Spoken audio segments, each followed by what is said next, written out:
Hello. Alright guys, so my name is Charlotte Buckingham. What have I done?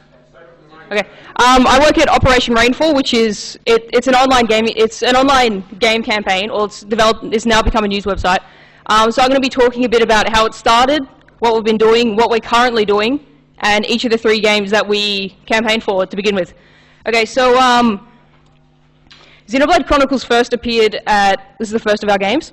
Xenoblade Chronicles, it appeared at E3 2009-2010 under the name Monado Beginning of the World, but it failed to make an appearance in 2011.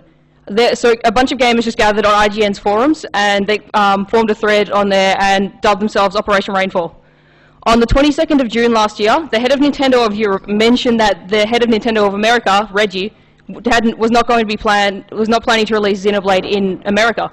So this really irritated a lot of American gamers, and so they just bombarded Nintendo of America with just a crap load of letters and emails and posts on Twitter and Facebook and all that sort of stuff. And then an editor on IGN wrote an article about Operation Rainfall and linked to their Facebook page, and this quickly caused their jumps to the number of likes on their Facebook page to jump from like 300 to 3,000 or something crazy like that.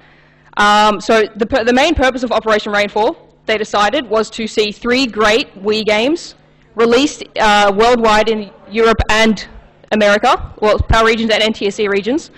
And they decided these 3 games would be Xenoblade Chronicles, The Last Story, and Pandora's Tower. So within the first 2 months that the operation started, Nintendo of Europe announced release dates for both for The Last Story and Pandora's Tower, but they were already planning to release Xenoblade. So Operation Rainfall just ruthlessly attacked Nintendo of America with emails, phone calls, messages on social media websites. And as you can see behind me, the leader of Operation Rainfall, he's a great guy by the way, he put together a map of America telling people, okay, if you live in this area of America, you should send your letter at this time, so if you live in the purple region, you send your letters to Nintendo of America 3 to 4 days before the specified date, so then to make sure that all the letters would arrive at roughly the same time. And so they just got bombarded with all these letters. It's pretty fantastic. They didn't just attack Nintendo of America, they also encouraged their users to pre-order the game on Amazon to show that not only was there interest in the game, but people were actually willing to buy it. And Xenoblade actually became the most popular game on Amazon for several weeks. It even beat out the Black Ops bundle you see there, and Ocarina of Time 3D, which I think is pretty good for a game that didn't even exist in America yet. They also encouraged members in people in the PAL regions, so Australia and Europe, to buy a copy of Xenoblade to prove that there were people who were interested in the game. They also told us to tell all our friends about the game. They used their Facebook, they used their personal blog, and yeah, it was really a very aggressive campaign. And one editor at IGN actually said that Operation Rainfall set itself apart from every other fan-made campaign over the years, so, you know, Mother 3 and I can't think of any others off the top of my head. That the one thing that set Operation Rainfall apart was that they had one thing none of the rest of them ever did, and that was cold hard cash, and they were willing to use it to actually buy the games once they came out. Okay, so just over a week after Operation Rainfall formed, they formed on June 22nd, 2011, and I think it was on June 28th. Nintendo of America officially responded on Facebook and said they had no plans, I quote, no plans to release either of these 3 games in America. In response, Operation Rainfall decided that they would just redouble their efforts and keep attacking Nintendo of America. At first, they were met with little success. At the end of October, they started up Mission Coloring Book. They encouraged fans to send in any and all fan-made artwork, videos, poems, whatever they had made about Xenoblade Chronicles, and send it into Nintendo of Japan. And all of these items were to be sent on by each person on the 14th of November. And then finally, on December 2nd, 2011, Nintendo of America updated its Facebook page with images of some of the main characters from Xenoblade. The guy on the left, the big one, he's Shulk, he's the main character. Up there is his girlfriend Fiora, and that other guy is Metalface, he's one of the main antagonists in the game. And they then made another post after that saying Xenoblade Chronicles will officially be in America in April, and it was released on the 6th of April this year, and it managed to sell over 100,000 units within its first week. So it was the best-selling game. It remained in the top 10 best-selling game for a couple of months. It was pretty awesome. In late January, Operation Rainfall launched the last story month. So every day they released some content regarding the last story, be it about the game itself, the people who made it, and yeah. The month ended really, really well on the second last day. On the second last day, Nintendo held a Nintendo Direct. So people were watching online everywhere. And the final thing, and in the American Nintendo Direct, the final thing they announced was a release date for the last story, which is a pretty spectacular end to the last story month, I would think. At the moment, it's going to be published by American publisher Xseed, who have a fantastic reputation. And it's looking like it's either going to be released in August or late this month. They said sometime summer, and summer over there finishes in August. We also recently held a Pandora's Tower month to help promote Pandora's Tower. This is the most lesser known of the three games. So in Pandora's Tower, we asked members to donate a bit of money to help pitch Pandora's Tower to publishers. We took it upon ourselves to import six power copies of Pandora's Tower, and also put together packages, like huge packages full of official artwork, trailers, music, and all that sort of stuff to take to 6 different publishers. Our goal was to reach $600, $100 for each package, and we managed to reach that in like half a week, I think it was. People who donated $5 got a digital pack full of just wallpapers and artwork and stuff, and people who donated $10 got the digital pack plus that collector's case. What the hell? Plus that collector's case up there. That collector's case is designed to hold all 3 of the Rainfall games. At the moment, we're putting it through some printers, so it should be good to be released in or be shipped out to people worldwide fairly soon. And it is also still possible. You can still donate $10 to get that collector's case if you so desire. Yeah. Currently, Operation Rainfall runs their own website. The whole website was put together by the one guy. He's done really well. We use it as a news site specifically for promoting and giving information about little-known Japanese games.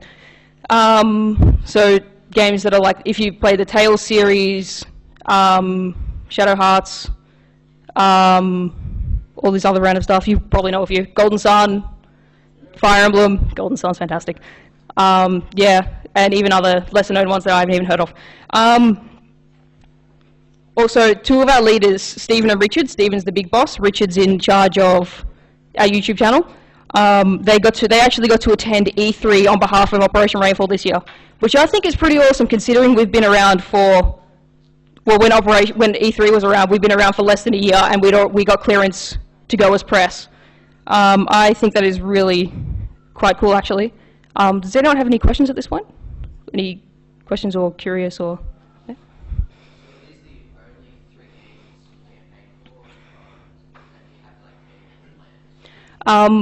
Yes, we've only campaigned for these 3 games, and we don't plan to campaign for any others. After the last story month, we were all, well, the last story month was basically put together by 3 guys, the 3 main guys, and they were just completely wiped out, and so we've decided that we're not going to be campaigning anymore. Instead, we're going to be using our website as a news site so that people will become aware of these games as they're coming out. And there are also other campaigns that have sprung up as a result of Operation Rainfall. We're going to be using it to promote them as well. And so if you want to see any other games, you can create your own group, or you can see if there's one already formed. Yeah. Any other questions at this point? What is it about these games that motivated you to go to such lengths? Xenoblade, I'll go into a bit more detail about this later. Xenoblade was looking, it was just a gorgeous looking game. It looked fantastic. it is a massive game. Like, it is absolutely massive. It took me 85 hours to beat it the first time, and that was without doing any side quests. There was a straight storyline run, 85 hours. This game is absolutely massive. The last story was, they chose it because it was created by the father of Final Fantasy, Hironobu Sakaguchi, and it was just a fantastic looking game. And Pandora's Tower, it's a little known game from a little known developer, but it was because most of the Wii games, they tend to be sort of marketed as family friendly, and Pandora's Tower is not. We decided it's not. We decided to put that one on there because we just want more games like that. Any more questions at the moment? Okay, so why these three games in particular? Xenoblade Chronicles was created by Monolith Soft. These are the guys who created Batten Kaitos, which some of you may have played. They also created Xenogears and the Xenosaga trilogy. Unfortunately, those ones didn't get released in PAL regions, but they are apparently, I've been told, very, very good. Monolith Soft also helped a little bit on in creating Skyward Sword.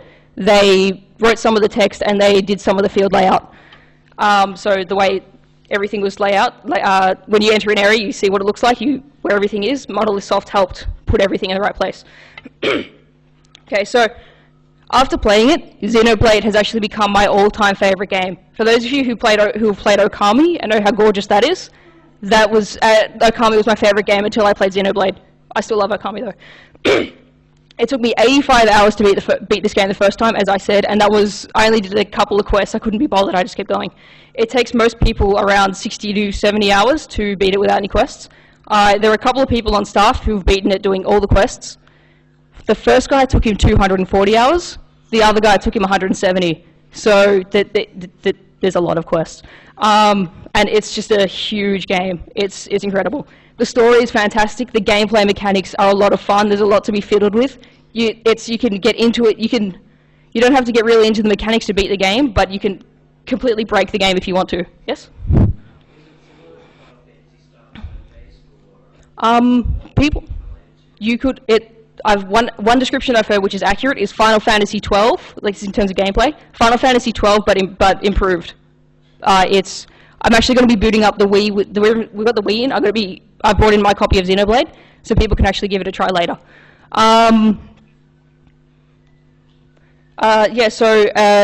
Xenoblade, it averaged 9 out of 10 with all its reviews, and even earned the title Wii Game of the Year 2011 at GameSpot. I've also got a trailer here, which is put together by our very own Richard Ross from Operation Rainfall staff. I'll just show you the trailer. Then you should pick it up. It was before I knew what it was. Wait, where is it? It's here somewhere. Will this work? I hope this works.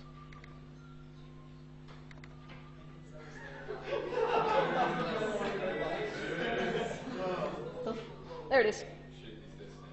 Is there sound? No, there's no sound.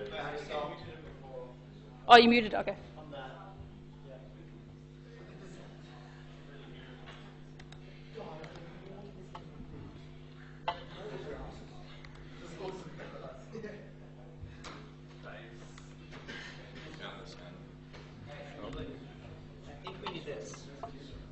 Yeah. That would probably work. Hang on.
Okay. Okay, so how many of you have played a Final Fantasy game before? Okay. The thing that made the last story. Wait. Final Fantasy was the father of Final Fantasy is that guy on the left. His name is Hironobu Sakaguchi. I hope I pronounced that right. Hironobu Sakaguchi. He directed the last story. He directed the first 10 Final Fantasy games. He worked on 11 and 12, I think, but he wasn't as big involved as involved in them as he was in the first 10. He also developed the last story, which is the second Rainfall game. He also founded the company Mistwalker, which is the company that created the last story. The guy on the right with the awesome bandana, he is Nobuo Uematsu. He is a bit of a legend. He composed all the music for Final Fantasy. He composed music for Chrono Trigger. He is pretty awesome. He also composed the music. He composed the entire soundtrack for the last story as well. And the soundtrack for the last story, personally, is in my top 3, right next to the soundtrack for Okami and the soundtrack for The World Ends With You.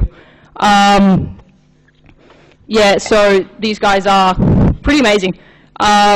They've worked on mini games, so they've worked on tons of games together. And yeah, Mistwalker, Mistwalker have brought us The Last Story. Some other games you may be more familiar with that they've brought us, the Lost Odyssey and the Blue Dragon games. Okay. So The Last Story itself is a game. It's a story of a mercenary by the name of Zale who wishes to become a knight. This may sound like a typical JRPG, really cliched game, but it's really not. It sets itself apart. The main thing I think that sets itself apart is the incredible battle system, and also you've got a home base and you go out and do missions from there. The home base is called Lazarus City, and it's fantastic. It's a great city to explore. One thing I really love about this city, it's a maze. You get yourself lost all the time. It's got a really nice ambience, nice music playing in the background when you're in it. If you run into someone, they'll stop and they'll yell at you. Later on in the game, when your mercenary group is a bit more famous, if you run into someone, they'll stop and they'll yell at you, and then they'll realize who they're yelling at, and they'll stop and they'll apologize. It's hilarious. So, as I mentioned before, the battle system in this game is great. It really is. Have you ever played a game and you've backed into some rubble and your character you just trapped there? You're trying to go around, but you can't because you're surrounded by enemies or something? In this game, it's not really an issue. If you back into some rubble, you can press a button and your character will just like cartwheel straight over it. Like it's actually a cartwheel. It's pretty cool. Also, what makes Zale special? This main character Zale. He is on the bottom picture. The guy that's punching out with his fist. That's Zale. He's got a special ability called the Gathering. When he activates the Gathering, all enemies will automatically start to attack him, which is pretty good if you've got a mage somewhere in the background trying to cast a spell. Also, while he's got the Gathering activated, any attack he does will restore a little bit of health, which is pretty handy. There are tons of other really useful abilities. The characters are really good. There's one particular, when you first go to the arena, actually you can look it up. When you go home, go on YouTube, look up The Last Story, First Arena Visit, and just watch for a minute. It's hilarious. I've got a gameplay trailer, for The Last Story with this gameplay. I'll show it to you.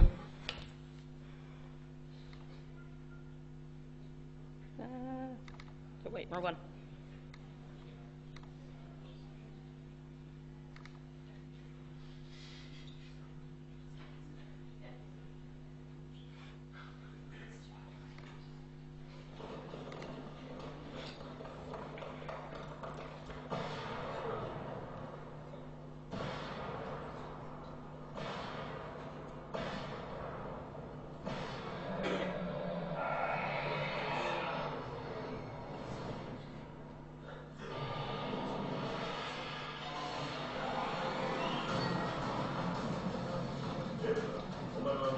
Oh, yeah, it's Japanese, sorry.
Yeah, it's got to be released in 2010.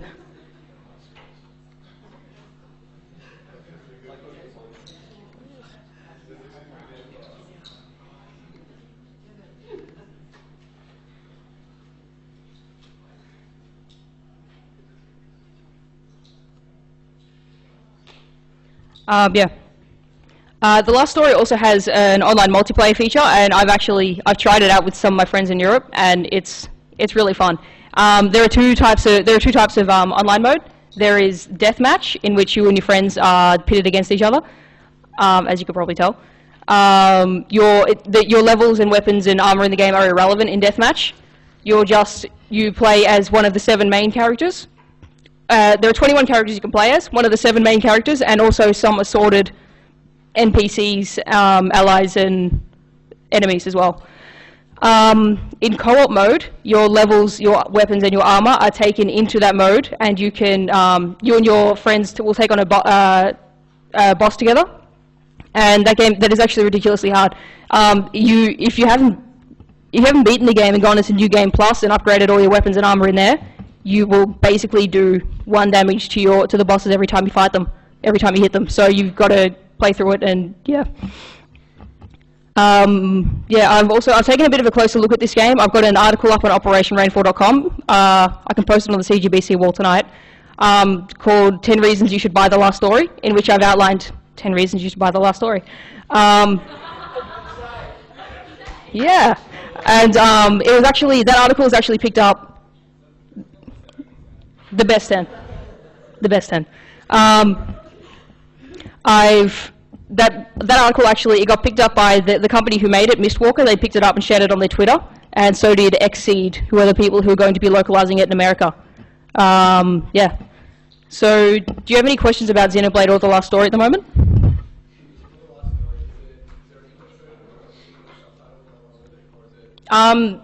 The Last Story is available in dual audio, so you can get it in English or you can play Japanese with English subtitles. Yes, because all 3 of these games are never going to be released in America, so all 3 of them have British dub, and it's fantastic. It's great. I've got another The Last Story trailer I can show you guys if you want, which it was shown at E3 this year, and it's actually got some of the English voices. Okay.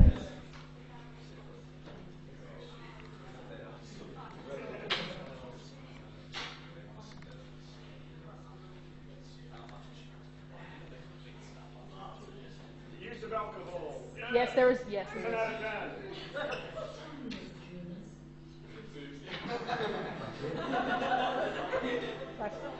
Balancing on the That's how we live our lives. Guess they don't like mercenaries here either. So what else is new? That's our boss, Count Argon. In only a few years, he's expanded his family's power and influence significantly. When my father passed away, my uncle inherited his title and land. This place changed a lot after that. Zale, nobles are out of our league. All the more so with the Count's niece. If you swear absolute loyalty to me, I will knight you and your friends. And if you so desire, even marrying Calista might not be out of the question. It's not some fairy tale world of knights and princesses like in the stories. People cheat and murder for their own gain. She is my betrothed. What I do with her is my business. Stand aside.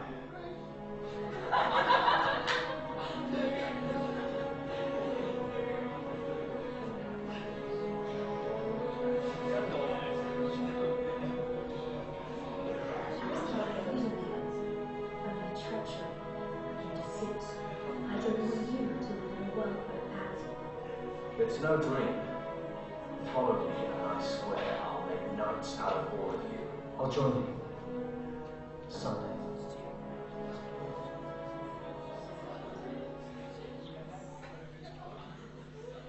And yeah, that guy looks a lot like Ganondorf. It's actually a little bit scary.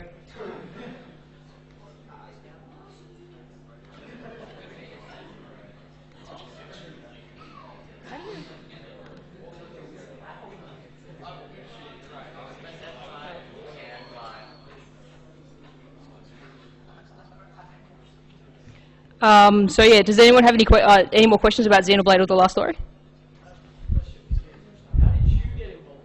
How did I? I'll talk about Pandora's Tower and I'll come back to that question. Anyone else have a question? No. Okay. So finally, Pandora's Tower. It was developed by a little-known company called Ganbarion. If you have heard of them, you may have played. It probably would have been through Jump Superstars or Jump Ultimate Stars, or through they've made the One Piece Unlimited Cruise series. Yep. So Pandora's Tower. It's for the Wii especially. It's a really dark game. You play as Aeron, whose girlfriend Elena. She's been cursed and is now slowly turning into a monster. To save her, Aeron has to scale 12 towers and defeat the masters at the top before ripping out their hearts to feed to her. So yeah, the game. No, you actually. Yeah. The game actually depicts Elena taking a first bite of the hearts of each heart as you give it to her, and you really don't need to see any more than the first bite, because it's quite disgusting. Like just having to watch her take just one bite from this gruesome pulsating thing that's dripping as she holds it in her hands. Fun? What? I have a trailer. Yeah, I'll show you guys later. It's really not nice, and yeah, I'll show you the trailer now.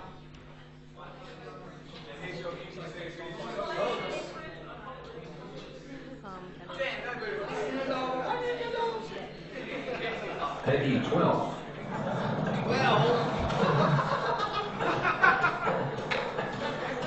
Yes, it's 12 on the American system.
So yeah, it can get pretty gruesome. Someone at the front here said that it reminds them of Shadow of the Colossus, and I've actually had a lot of people tell me that, or I've heard a lot of people say that it reminds them a lot of Shadow of the Colossus. I actually haven't beaten this game yet. I'm only about a quarter of the way through it. I can play through one tower and then I get grossed out, so I have to go do something else. Yeah, okay, so Pandora's Tower, it's got multiple endings based on Aeron's affinity with Elena. So there's a little affinity meter on the side when you're playing, and it increases. You can give it increases when you give Elena gifts. You can find gifts in the towers, or you can buy them from her. No, wait, not her. Her. This is Mavda. There are actually only three main characters. There are only three characters you meet in this game: Aeron, Elena, and Mavda. The Ganbarion have stated that the people directing the game have stated that they did this intentionally because they wanted to make sure they developed a strong relationship between these characters and just, yeah. So you can increase affinity by giving Elena gifts. And she doesn't just take the gifts. Like you can give her, I think give her like 4 berries or something, and when you come see her again, she'll have baked you a cake, and you can actually take that cake into the towers, and it'll restore health for you. You can give her drapes, and she'll make them into a tablecloth, or not coat hangers. The things, I can't remember what they're called. Anyway, yeah, and it's pretty cool. You can also buy leather from Mavda, give it to Elena, and she'll expand the amount of items you can carry in your pack. Because you can only carry, I think when you start, you can only carry 40 items, but you've got a place where you can store them all at home. So yeah, the game also has a constant timer running, which counts down until Elena will turn into a beast.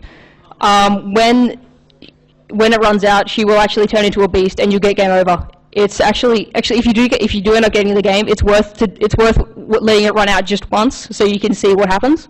It's I did that. It's pretty awesome actually. So the timer running. See in the bottom left corner, it's got that circle. It's like blue and purple and pink. As the timer runs out, it turns to black. The color fades out, and when it goes all the way out, then Elena will turn into a beast. So you've got that constant reminder in the corner. You've got your health bar. The orange, red, yellow is your health bar. Underneath that is the strength of your chain. As you clear each tower, your chain will get stronger. You start with a sword. You start with a chain. The chain is given to Aaron by Mavda. It is essential in the game because when you beat at the top of each tower is a master. You must defeat the master and then rip out its heart using the chain. So Aaron will flick the chain into after its health has run out, send the chain into its body and just rip the heart out, and then go back and feed it to Elena. You also start with a sword, and as you progress through the game, you'll unlock a few different weapons to suit different fighting styles. It takes most people about 10 to 12 hours to beat this game, so it's pretty short, but it's still a lot of fun, and it's great. Yeah, that's what happens. So you can see she's turning into a beast. And that's it, I think. So does anyone have any questions about Pandora's Tower or Gambarion? When you feed her Master Flesh, so when you go to the top of a tower, defeat the Master, rip out its heart. Its heart is called Master Flesh. Once you give her Master Flesh, the timer will reset. There are also, you can take flesh from regular enemies with your chain. That will also reset the timer to a certain extent, so that will give you more time to explore and raise your affinity. Yeah. Any other questions about Pandora's Tower or Gambarion? So Hagen asked before, how did I get involved in Operation Rainfall? Well, actually, I read about Pandora's Tower in the official Nintendo magazine. Then I went and looked it up on Wikipedia, which is what I normally do when I discover a new game to get a rough idea of what it's like. And then on the bottom it had North American localization. And I clicked on that and it said Operation Rainfall. And so then I just sort of got a bit involved and it started. When they went and attacked Nintendo of America's Facebook page, I helped, that sort of thing. And then in October, I think it was, they put out a call for people who they were looking for writers. So I said, okay, cool, this would be totally awesome. So I sent them an email and I said I wasn't able to start because of U12. And so I sent them an email and said I won't be able to start. They went, that's cool. And then in January I sent them a follow-up email saying, hey, I've finished everything now, can I sign up? And they went, yeah, sure. So then I just started going from there. And then when the website launched in March, I was able to start writing up news stories. I've done a couple of reviews. I've got an editorial coming up. Yeah, so now I'm just involved. It's completely voluntary, no one gets paid. But we're hoping that someday it will get big enough that we can give everyone paychecks. That would just be, yeah, and that's how I got involved. Any more questions? You're not working on any campaigns at the moment, but does the group plan on returning to campaigns sometime in the future once the big guys have had a rest? Maybe. I'm gonna go with probably not. Most likely not. I don't like saying no completely, but it's most probably like 99% we're not going to. I don't know if you mentioned it, but has Pandora's Tower had a release date? Not in America yet. when we ordered, because we ordered the games online to take to the publishers, and we had some issues with the people because we ordered such a large package at the one time. They thought there was something a bit sus there, so they held it up for like 3 weeks or something. And yeah, so we only got the games last week, so we've got to still assemble the packages. Oh well, we're still together, but we're not doing it. Probably not going to do a campaign, but yeah. I don't know. I think probably if it was just a really, really big game and it just wasn't going to be coming out, we'd go, hold on, this is really stupid. Let's go, guys. Yeah. So yeah. Any other questions? No. Well, we can probably start up Xenoblade. I've brought my copy of Xenoblade. I've got a wheel remote with a classic controller, so anyway, we can have it a shot. Although we've only got 8 minutes left, so. But yeah, we can still play it for a little bit. Do you reckon? Pardon? Okay. So I've got to boot up Xenoblade.